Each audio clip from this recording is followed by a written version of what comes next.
Assalamualaikum warahmatullahi wabarakatuh. Segenap teman-teman siswa-siswi MTSN 7 Kediri, khususnya kelas 8, lebih khusus lagi kelas 8F, 8G, 8H, 8I, 8J. Teman-teman semuanya yang saya akan temani belajar bersama mata pelajaran akidah akhlak selama setahun ke depan, insya Allah. Alhamdulillah, pada pagi hari ini saya dan teman-teman semuanya masih diberi kesehatan, diberi umur panjang, walaupun kita berada di tengah-tengah musibah yang tidak ada henti-hentinya. Tidak hanya wabah corona, tapi kematian yang begitu mendadak. Semoga kita semua diberi Allah umur yang panjang, diberi kesehatan lahir batin, diberi iman, Islam, serta ihsan, sehingga kita hidup berada di bawah naungan dari Allah Subhanahu wa taala. Sebelum kita mulai pelajaran akidah akhlak kelas 8 tahun pelajaran 2021-2022, mari kita bertawasul dulu dengan harapan apa yang akan kita pelajari bersama nanti benar-benar dicatat sebagai sebuah amal solih, sehingga nanti bisa membuahkan sebuah ilmu yang bermanfaat, barokah, kita mampu melaksanakan ilmu tersebut. Al-Fatihah. Bismillahirrahmanirrahim.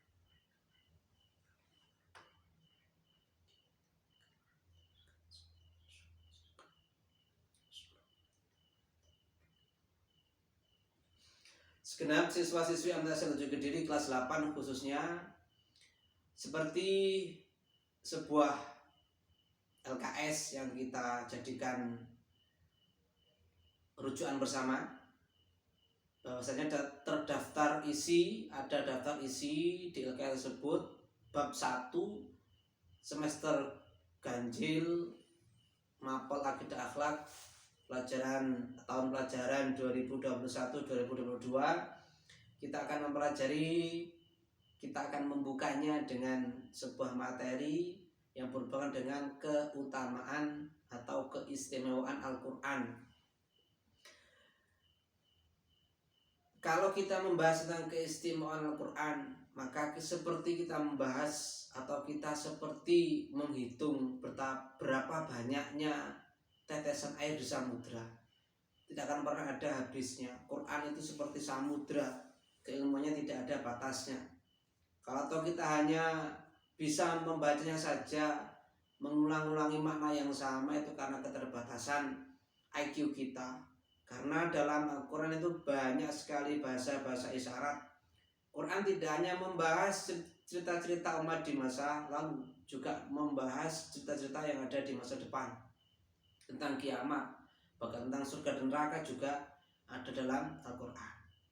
Oleh karena itu, pada kesempatan pagi hari ini saya sengaja membuat video ini sebagai sebuah materi tambahan saja tentang LKS.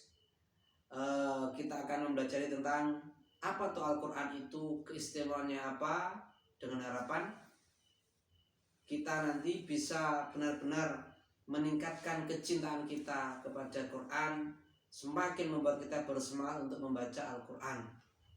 Segenap teman-teman semuanya, sebelum kita membahas tentang keistimewaan Al-Quran, di video sebelumnya yang kelas 7 pelajaran Quran hadis sudah saya upload apa itu Al-Quran. Saya cuplikan sebentar bagi teman-teman yang ingin mempelajari definisi Quran saya lebih lengkap, dapat dilihat di video saya sebelumnya. Saya bacakan sebentar saja dalam video ini bahwasanya Al-Quran adalah kalamullah, wahyu Allah yang diberikan oleh Allah kepada Nabi Muhammad SAW melalui malaikat Jibril, yang temurunnya itu berangsur-angsur selama 23 tahun kurang lebih, dan bagi yang membacanya diberi pahala. Itu tentang definisi Quran. Nanti di video saya sebelumnya sudah saya sampaikan, ada pengecualian, ada dalam hadis qudsi, ada pengecualian ayat-ayat yang sudah dimansukhoh. Maka nanti silahkan cek di video saya sebelumnya. tentang keistimewaan Quran itu Masya Allah begitu luar biasa. Saya sedikit mempunyai berbagai macam rujukan tafsir maupun kitab-kitab klasik kuno, kitab kuning yang menerangkan tentang keistimewaan Al-Quran. Salah satunya adalah bahwasanya Quran itu diturunkan selama berangsur-angsur menjadi mukjizat yang luar biasa. Dalam bahasa akidah akhlak versi lama, mukjizat itu dibagi menjadi dua, yaitu mukjizat akliyah dan mukjizat kauniyah. Mukjizat kauniyah saya contohkan adalah 9 mukjizat yang dimiliki oleh Nabi Musa. Nabi Musa memiliki 9 mukjizat, salah satunya tangannya bisa mengeluarkan cahaya. Ketika tangannya Nabi Musa itu digenggam kayak gini, tangannya tidak mengeluarkan cahaya. Tetapi ketika nanti tangannya Nabi Musa itu dikeluarkan di nopo bahasa Jawa ini, di mekrok nih kalau bahasa Jawa nih, dilepaskan kayak gini, maka tangannya ini mengeluarkan cahaya. Nah, cahaya yang bisa diterima oleh mata, bahkan dalam satu versi ketika tangannya Nabi Musa ini tidak digenggam, bisa mengeluarkan cahaya matahari menjadi redup. Cahaya tangannya Nabi Musa bercahaya, atau tongkatnya bisa membelah lautan menjadi 12 jalan. Itu dinamakan dengan mukjizat kauniyah yang seakan-akan bahwasanya tingkat kedahsyatannya itu begitu luar biasa. Tetapi ketika mukjizat itu sudah tidak ada lagi, seiringan dengan si pemilik mukjizat sudah wafat, maka kita sudah tidak bisa melihat, sudah tidak bisa merasakan mukjizat kauniyah itu. Lain halnya dengan Al-Quran. Nabi Muhammad sebagai pemilik Quran, diturunkannya Al-Quran kepada beliau sudah wafat 1400 tahun yang lalu lebih. Tetapi Quran masih ada di hadapan kita. Maka ini menjadi mukjizat akliyah, mukjizat yang kedahsyatannya itu bisa diterima oleh akal, tidak bisa dirasakan oleh panca indera. Walaupun toh nanti kalau kita sudah mencapai tingkatan tertentu, kita bisa menggunakan Quran ini termasuk sebagai mukjizat kauniyah. Mungkin sekarang era-era penyakit, banyak musibah, banyak wabah, kita bisa menggunakan Quran ini sebagai terapi, media terapi. Kita membaca Quran dengan niat untuk mencari obat dari segala macam penyakit yang sedang kita derita. Maka ini nanti Quran bisa menjadi mukjizat kauniyah, karena berkat bacaan yang kita baca dari Quran dapat menyembuhkan penyakit yang sedang kita hadapi. Segenap teman-teman semuanya, itu salah satu keistimewaan Al-Quran, disebut dengan namanya mukjizat akliyah yang tidak akan pernah hilang sampai hari kiamat kelak. Kemudian yang kedua adalah mukjizat Quran tidak bisa ditandingi oleh mukjizat lainnya. Dalam segi apa? Dalam segi pemberi kabar gaib. Nabi Isa alaihissalam mempunyai kekuatan untuk bisa melihat masa depan. Tetapi ketika beliau sudah wafat, para pengikutnya tidak ada yang tahu tentang masa depan.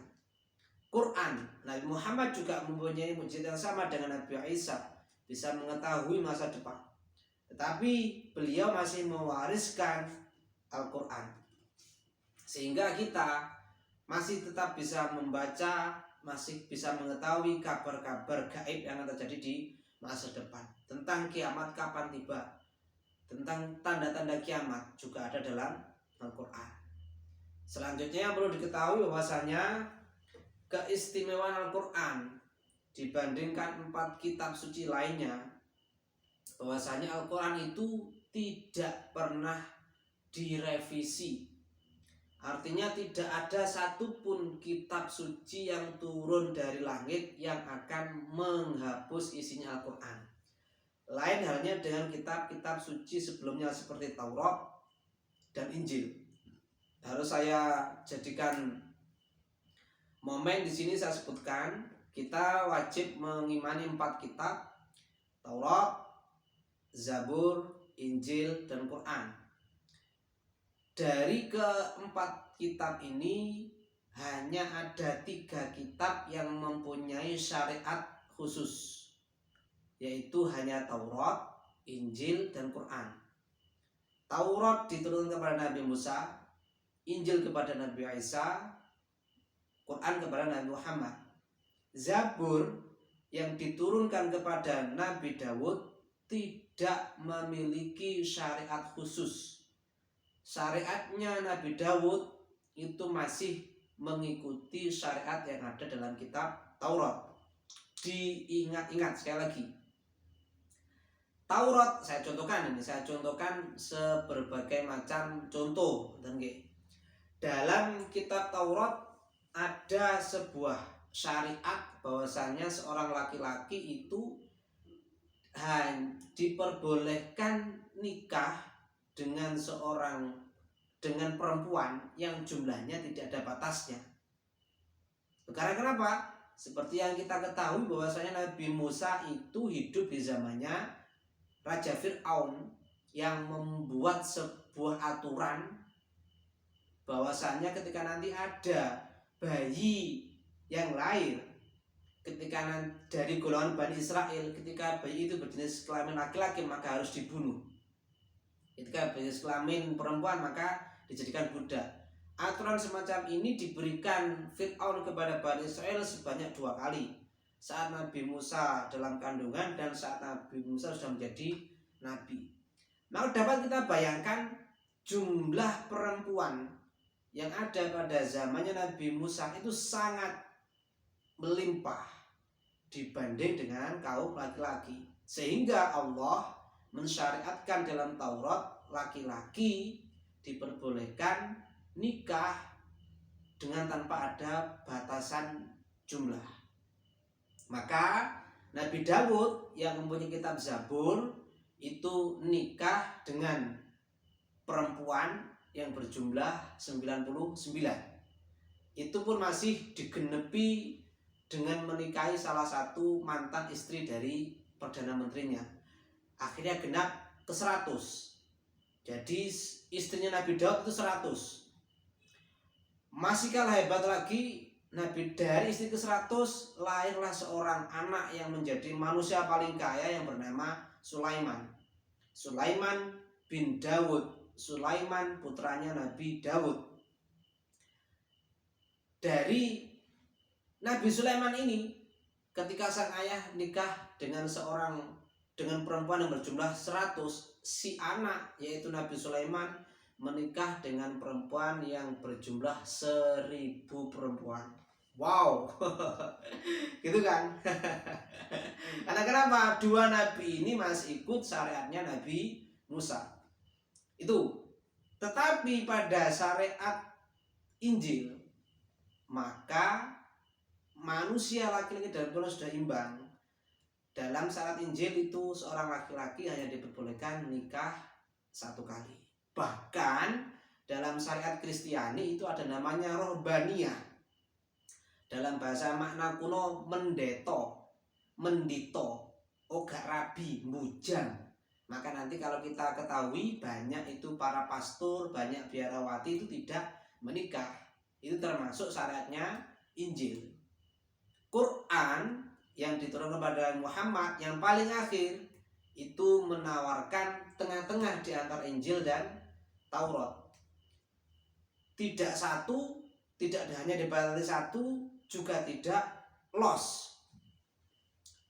Dalam Quran diterangkan laki-laki diperbolehkan nikah maksimal 4. Rodok penak titik ya, ngeten lagi niku bahasane dalam kitab ini, dalam pembahasan ini dapat kita ketahui bahwasanya Quran itu di tengah-tengah di antara Taurat dan Injil, tidak terlalu kaku dan juga tidak terlalu keras. Juga ada syariat lain yaitu tentang seorang suami dalam agama Yahudi, ketika sang istri sedang mengalami menstruasi itu sang suami itu mesti minggat atuh,